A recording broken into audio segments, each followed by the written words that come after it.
Hi, I'm Marty Nemko. Finally, we're seeing some pushback against the visceral, anti-intellectual thinking that is increasingly venerated today.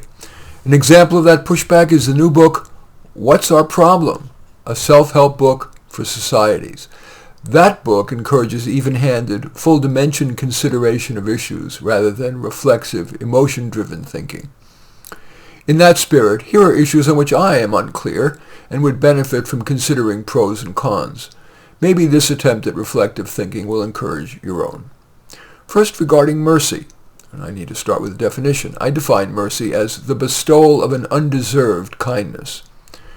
The pro-arguments that I've come up with for mercy: the recipient of your largesse will feel good. Your generosity will make you feel good. The recipient of your largesse is more likely to be merciful to others. Here are some cons that I've come up with regarding mercy. These cons are less obvious and so require more explanation. Mercy rewards bad behavior. Sometimes a mercy makes the recipient feel that he or she can get away with such behavior in the future, as in when a judge gives a lenient sentence. Mercy punishes good behavior. For example, teachers often postpone a test because some students hadn't prepared and begged for mercy. The student who did prepare must now re-prepare. More broadly, grade inflation is mercy to weak students and dilutes the good grades that strong students deserve, as well as makes it harder for colleges and employers to interpret what a high GPA means. A merciful act can yield the bite the hand that feeds you phenomenon. Maybe because the recipient feels one down and indebted, they act to punish the giver. For example, I've had clients who were generous to their spouse in a divorce, and the spouse then exerted retribution, verbally or by asking for yet more, the phenomenon of giving a finger making the person want an arm. Another example, community members have largely been given a pass from rioting and burning down their cities, and the result has been that the community and its advocates have increased their demands from the police and government in general. For example, California has just developed a reparations plan that would give $5 million to African Americans.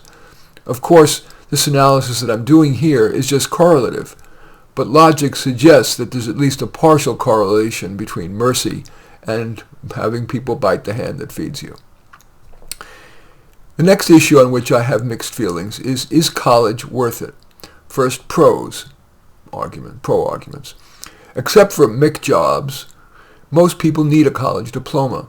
Despite more employers recognizing the limitations of what a diploma certifies, requiring at least a bachelor's for white-collar jobs remains the standard.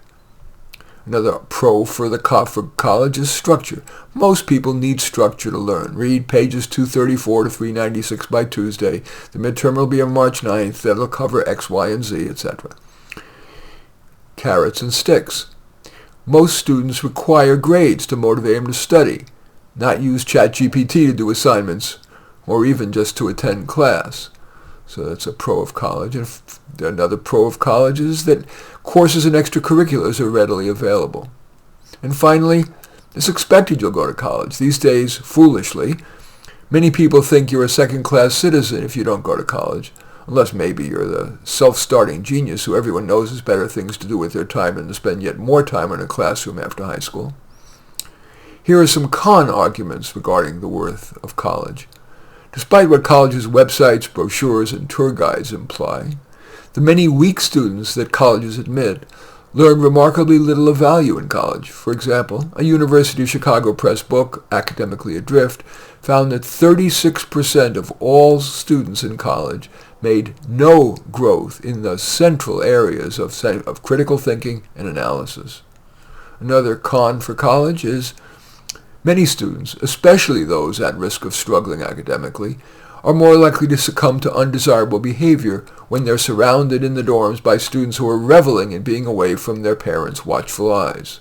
Another con is the cost, of course, especially to the middle class. It's painful, long having risen well above the inflation rate.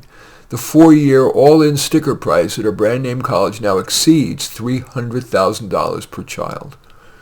A partial reason is that the middle class pays what could be termed a poor tax, subsidizing the heavy scholarships and even free rides given to low-income students, who selective colleges tend to view as desirable.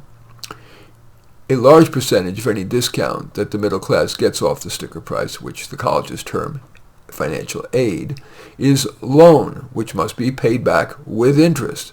And college loans are among the few that cannot be discharged in bankruptcy.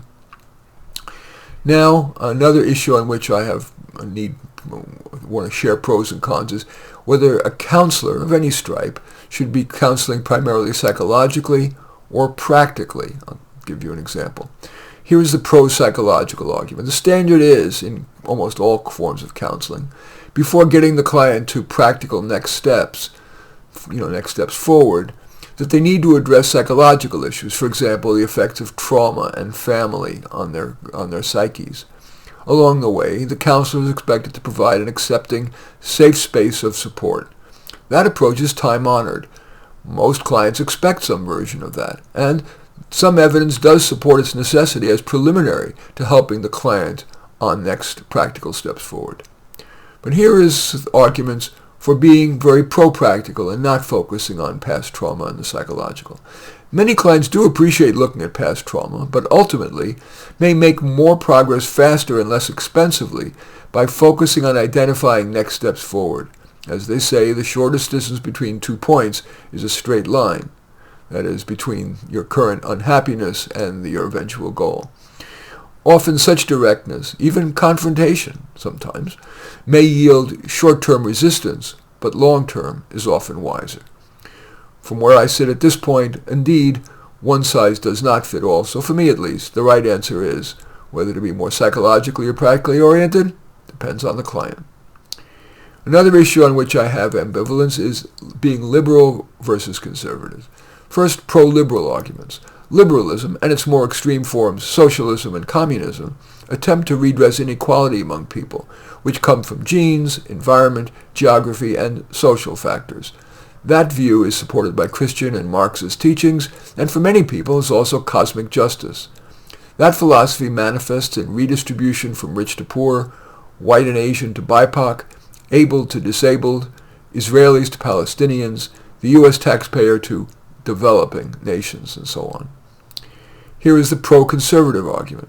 People have the right to keep what they've earned, and forced high taxation, which, when you count everything, not just income tax, but sales tax, property tax, gas tax, user fees, FICA, disability, Medicaid, is both intrinsically dubious, but because of government's legendary inefficiency, is a net negative. For example, dollars left in individuals' pockets can be spent on products and services that they deem the best. Thus, better businesses grow, worse ones die. Relatedly, dollars left in companies' hands can be used for research and development, for everything from COVID vaccines to ChatGPT, and to provide jobs and benefits for people, plus returns to shareholders, people who, most of whom aren't fat cats, but regular people from plumbers to teachers, saving for college, retirement, and so on. Another issue on which I have pros and con views is bilingual education. That is, bringing your baby up to be bilingual. I've seen where I have my coffee at a cafe. I see a number of Spanish-speaking au pairs speaking Spanish to their blonde, blue-eyed toddlers and young children. Anyway, the pro-argument for bilingual education is that recent evidence supports bringing up babies bilingually. Of course, knowing 2 languages also is a plus, and some evidence suggests it facilitates learning overall. Here's a con argument. Too much of such research has been conducted by people with an ideological bias toward bilingualism and biculturalism, so it can't be accepted uncritically.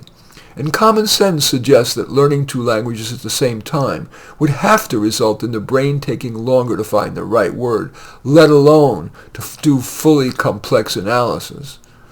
It would seem that babies raised to be bilingual would, on average, end up speaking each language only moderately well, not well enough to have the nuanced use of language that's required for college-level work and for professional employment, maybe even for writing articles like this. I admit to having a bias here. My parents were from Poland and spoke only Polish to each other, but to me, in their broken English.